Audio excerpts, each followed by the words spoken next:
नमस्कार, मैं हूं आपके साथ मयंक। तो देखिए, होर्मुज के आसमान में एक बार फिर आमने सामने आए अमेरिकी और ईरान के जेट। देखिए, जो खबरें आ रही हैं, करीब 10 मिनट का वो वक्त था। ठीक 24 घंटे पहले की ये घटना है। 10 मिनट का वो वक्त था जिसमें अमेरिकी जेट्स और ईरान के जेट्स आमने सामने थे और हालात ये थे कि किसी भी तरफ से जो है वो हमला हो सकता है। अब ये पूरी घटनाक्रम, ये 10 मिनट का कैसे स्टैंड ऑफ रहा, मैं आपको ये बताऊंगा। देखिए, जो खबरें आई कि 2 अमेरिकी प्लेन जो है वो ईरान के बॉर्डर के करीब बढ़ने लगे और ये एयरक्राफ्ट जो थे दोनों ईरान के एयर स्पेस के बिल्कुल करीब पहुंचे। इसमें से एक ने टेक ऑफ किया था बहरीन से और दूसरे ने टेक ऑफ किया था यूएई से। अमेरिका के 2 जेट्स, एक बहरीन से टेक ऑफ करता है, एक यूएई से टेक ऑफ करता है और दोनों बढ़ना शुरू कर देते हैं ईरान की तरफ। और ये ट्रैक किया किसने? रशिया के फ्लाइट ट्रैकिंग डेटा ने। रूस का जो फ्लाइट ट्रैकिंग डेटा होता है उसने फौरन इस बात को नोटिस कर लिया कि अमेरिका के 2 जेट्स जो हैं वो ईरान की तरफ बढ़ रहे हैं और फौरन ईरान को इसकी जानकारी दी गई। अब पहले हम आपको एक बार बताएं, जो खबरें छपी हैं, जो सोर्सेस आए, उन्होंने क्या लिखा, मैं आपको पहले वो बताऊं एक बार। The report said a US navy P-8A Poseidon aircraft departed from Bahrain and flew over the strait of Hormuz, making it second such mission in recent days. खबर आई कि देखिए, जो प्लेन्स, अच्छा उसको पूरा कर ले पहले। At the same time an MQ-4C Triton surveillance drone reportedly took off from Abu Dhabi and operated over the Gulf of Oman. देखिए, 2 जहाजों का जिक्र हो रहा है। पहले पोसेडियन प्लेन जो हॉर्मुज की तरफ बढ़ा, इसने टेक ऑफ किया था बहरीन से, जबकि जो दूसरा प्लेन था MQ-4C ट्रिटॉन सर्विलेंस ड्रोन, ये ड्रोन था, इसने टेक ऑफ किया अबू धाबी से और वो ओमान की खाड़ी की तरफ होता हुआ ईरान की तरफ बढ़ा। यानी कि 2 प्लेन उड़ते हैं, दोनों, एक हॉर्मुज के ऊपर बढ़ता है। जो सर्विलांस ड्रोन है पोसेडियन एयरक्राफ्ट कहलाता है ये। देखिए, ये पोसेडियन एयरक्राफ्ट अमेरिका का बेहद एडवांस एयरक्राफ्ट है और इसका मुख्य जो उद्देश्य होता है वो जो भी देश है उसके बारे में डेटा कलेक्ट करता है। ये खास तौर पर कहाँ पे मिसाइल्स हो सकते हैं, कहाँ पे रडार्स लगे हुए हैं, कौन सी जगह पर डिफेंस सिस्टम हो सकता है, आर्मी की, मिलिट्री की समय पोजीशन क्या है, समंदर में जो है वो शिप्स, वॉरशिप्स जो हैं उनकी पोजीशंस क्या है, इसके डेटाज ये रिकवर करके भेजता है। तो देखिए, एक ने टेक ऑफ किया बहरीन से, दूसरे ने टेक ऑफ किया अबू धाबी से। हॉर्मुज की तरफ एक बढ़ता है, दूसरा ओमान की खाड़ी की तरफ बढ़ता है। रशिया के राडार्स इसको कैच कर लेते हैं, इसकी जानकारी फौरन ईरान को दी जाती है और अभी जो खबरें आ रही हैं उसके मुताबिक ना सिर्फ रूस बल्कि चाइना दोनों रियल टाइम डेटा शेयर कर रहे हैं ईरान के साथ। यानी ईरान के बॉर्डर की तरफ अगर परिंदा भी पर मारता है, चाहे वो समंदर से हो चाहे आसमान से हो, उसकी जानकारी रशिया और चाइना के रडार्स जो हैं वो रियल टाइम डेटा शेयर करके ईरान को पहुंचाते हैं। अब जैसी ये खबर आई ईरान के पास कि 2 एयरक्राफ्ट जो हैं वो करीब पहुंचने वाले हैं, ईरान के एयर स्पेस के बिल्कुल करीब हैं, तुरंत तेहरान से 2 फाइटर जेट्स ने टेक ऑफ किया। दोनों ने इंगेज, दोनों एक बढ़ने लगा हॉर्मुज की तरफ, जो कि हॉर्मुज पर की तरफ जो अमेरिका का प्लेन फ्लाई कर रहा था, जो उसकी तरफ करीब जा रहा था। तेहरान से टेक ऑफ करता है प्लेन और वो उसके करीब जाता है।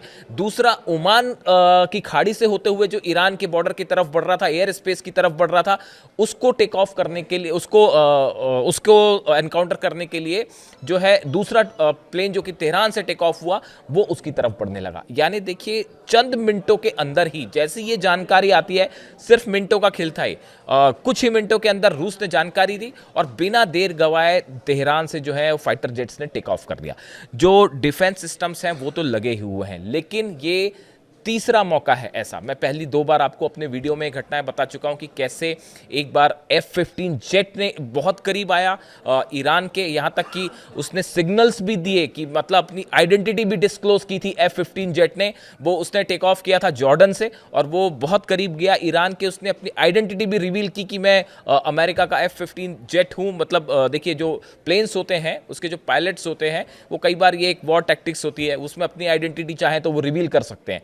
तो उसने रिवील किया, एक प्रकार से उकसाने की कोशिश थी, ईरान को संदेश देने की कोशिश थी। ईरान डरने वरने वाला नहीं था उससे, तो वो वापस चले गए। इसी तरह से F-35 जेट्स भी जो है वो भी बताया जाता है कि 2 जेट बेहद करीब पहुंच गए थे ईरान के, लेकिन एंटर नहीं किया, वापस चले गए। और ये तीसरा मौका है, यानी पिछले करीब 10 दिन के अंदर ये तीसरा मौका जब अमेरिका के 2 प्लेन्स बिल्कुल एयर स्पेस के करीब हैं, लेकिन फिर वही हुआ एक बार। ये दोनों जो प्लेन्स थे US navy P-8A Poseidon aircraft, और दूसरा जो MQ-4C ट्रिटॉन सर्विलांस ड्रोन था, ये दोनों ने एयर स्पेस में एंटर नहीं किया। वो करीब 10 मिनट तक ईरान के एयर स्पेस के आसपास रहे, मंडराते रहे और अल्टीमेटली वो वापस जाने को मजबूर हुए, वो वापस चले गए। इसी बीच तेहरान से मैंने आपको बताया कि जेट्स ने टेक ऑफ कर लिया था, डिफेंस सिस्टम्स लगातार लगे हुए हैं। अब सवाल ये है कि बार बार सर्विलांस वाली बात तो एक है ही कि लगातार खास तौर पर स्ट्रेट ऑफ हॉर्मूज में जो है वो बहुत ही एग्रेसिव स्टैंड ले रखा है, पोस्चर लेकर रखा है ईरान ने। मैंने आपको पिछले वीडियो में बताया था कि किस तरह से जो फाइटर बोट्स हैं, 100 से ज़्यादा फाइटर बोट्स ईरान की स्ट्रेट ऑफ हॉर्मूज में इस समय उतार रखी है ईरान ने, कि अगर किसी भी तरह का कोई हमला होता है तो फ़ौरन उसको जवाब दिया जाए। एयरक्राफ्ट कैरियर जो है अब्राहम लिंकन, उससे अगर कोई हमला होता है तो उसको कैसे काउंटर करना, एक बड़ी रणनीति तैयार है और सबकी सब बोट्स पर मिसाइल्स हैं। हैदर 110 मैंने आपको बताया, पिछले वीडियो में मैंने आपको बताया था कि किस तरह से ये बोट्स अटैक कर सकती हैं, तो वो एक अलग चीज़ है। तो ईरान ने अपना स्ट्रेट ऑफ हॉर्मूज में ज़बरदस्त स्टैंड ले रखा है कि यहाँ से किसी को हम एंटर नहीं करने देंगे। मिसाइल्स तैनात हैं वो अलग, ड्रोन्स तैनात हैं वो अलग, और सबसे बड़ी बात है एयर डिफेंस। अब मैंने जो है ये घटना के बाद एक बार फिर कल मैंने कुछ एयर एक्सपर्ट्स जो होते हैं, वॉर एक्सपर्ट्स जो होते हैं, खासकर एयर वॉरफेयर के जो एक्सपर्ट्स होते हैं, उनसे मैंने समझने की फिर से एक कोशिश की कि आखिर ये जो घटनाएं होती हैं कि अमेरिका के प्लेन्स आ रहे हैं, सर्विलांस प्लेन आ रहे हैं, कभी फाइटर जेट आ रहे हैं और वापस लौट जाते हैं, इसके पीछे मकसद क्या होता है। तो एक तो ऑब्वियस सी बात है कि भाई देखिए, ये जो दोनों P-8A पोसेडियन एयरक्राफ्ट है, ये भी सर्विलांस करता है, और दूसरा MQ-4C ट्रिटॉन था, ये भी सर्विलांस ड्रोन था। तो ये दोनों प्लेन्स बेसिकली इमेजेस लेते हैं, सर्विलांस पता करते हैं। तो एक तो सर्विलांस मकसद है कि ईरान की सेना क्या हालात में है और कहाँ जहाज़ हैं और कितने जहाज़ हैं, वो इन्फॉर्मेशन भेजते हैं। लेकिन इसके अलावा एक बड़ी बात मुझे जो एक्सपर्ट्स ने फिर से ये बात कही कि ईरान के जो डिफेंस सिस्टम्स हैं, अभी अमेरिका के सामने जो एक बड़ी चुनौती है वो ये है कि क्या रूस ने S-400 दे रखा है। हमारे हिसाब से तो दे रखा है, जो हम समझ पाए अभी तक चीज़ों को, कि S-400 दे दिया है। लेकिन उसमें बड़ा क्रूशियल ये है कि ये S-400 कौन सी जगह पर तैनात हैं, इसकी लोकेशन का पता लगाना बेहद अहम है। क्योंकि देखिए, S-400 वो डिफेंस सिस्टम है जो F-35 को भी इंगेज कर सकता है, F-16, F-15 जेट्स तो इंगेज हो ही जाएंगे। तो ऐसी सिचुएशन में अगर आप बाय एयर अटैक होता है, इसीलिए ये खबरें आ रही थी बीच में कि अगर ईरान पर हमला होता है तो वो नेवी से हो सकता है, टॉम हॉक मिसाइल से हो सकता है, और उसको जो है सबमरीन्स जो है अमेरिका की, वो अटैक कर सकती है। इस तरह की खबरें आ रही थी, और एयर फाइटर जेट्स जो हैं वो शायद इस बार एंटर ना करें, इस तरह की खबरें थी। उसकी मेन वजह यही थी कि S-400 की लोकेशंस के बारे में पता नहीं है, और जो कई एक्सपर्ट्स कहते हैं, उनका ये कहना है कि ये जो प्लेन्स भेजे जाते हैं, ये एक प्रकार से टीज करने की कोशिश की जाती है, ईरान को उकसाने की भी कोशिश की जाती है कि ईरान वो गलती करे जो शायद अमेरिका ने किया। देखिए, ड्रोन था शाहिद, वो फ्लाई करता हुआ एयरक्राफ्ट कैरियर के करीब आया अब्राहम लिंकन के, और वहाँ से F-35 जेट ने उसको शूट कर दिया। और खबर ये आई कि ईरान के ड्रोन उस तक पहुंच सकते हैं, तो उसमें ज़्यादा जो है वो बदनामी अमेरिका की हुई कि भाई उसके ड्रोन ही आपको निशाना बना सकते हैं, आपके एयरक्राफ्ट कैरियर को बचाइए उसको, इस तरह का मैसेज गया। तो एक पक्ष का ये भी कहना है, कुछ एक्सपर्ट्स ये मानते हैं कि ये पता लगाने की कोशिश है कि क्या ईरान अगर मान लीजिए उसे काउंटर करने के लिए ईरान की तरफ से कोई S-400 या कोई भी डिफेंस सिस्टम फायर होता है, 16 जो है बड़े कार्गो जेट्स उतरे हैं चाइना के, क्या चाइना ने भी अपना डिफेंस सिस्टम दे रखा है? ये बड़े सारे सवाल हैं जो ये तय करेंगे कि अगर अमेरिकन जेट्स एंटर करते हैं ईरान में तो सही सलामत वापस जा पाएंगे कि भी नहीं जा पाएंगे।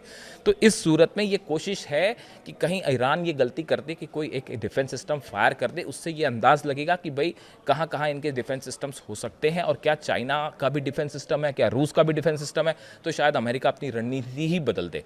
लेकिन ईरान ने एक बार फिर वो गलती नहीं की, वो जो चाल एक अमेरिका ने बिछाया उसमें नहीं फंसा, और स्ट्रेट ऑफ हॉर्मूज में जो स्टैंड ईरान ने ले रखा है बेहद एग्रेसिव, और ना सिर्फ ज़मीन पे बल्कि आप देखिए कि समंदर में भी, हॉर्मूज की खाड़ी में भी, और फारस की खाड़ी में भी, और अब आसमान में भी लगातार ईरान जो है वो फाइटर जेट्स के मामले हों चाहे सर्विलांस वाले मामले हों, हर मामले पे अमेरिका पर भारी पड़ता दिखाई दे रहा है, उससे एक कदम आगे दिखाई दे रहा है। तो ये बेहद इंटरेस्टिंग स्टैंड ऑफ था अमेरिका और ईरान के बीच में। 10 मिनट का ही था, लेकिन बड़ी खबर थी। इससे जुड़ा जो भी अपडेट होगा आप तक पहुंचाऊंगा। वीडियो कैसा लगा कमेंट करके ज़रूर बताइए। Thank you so much.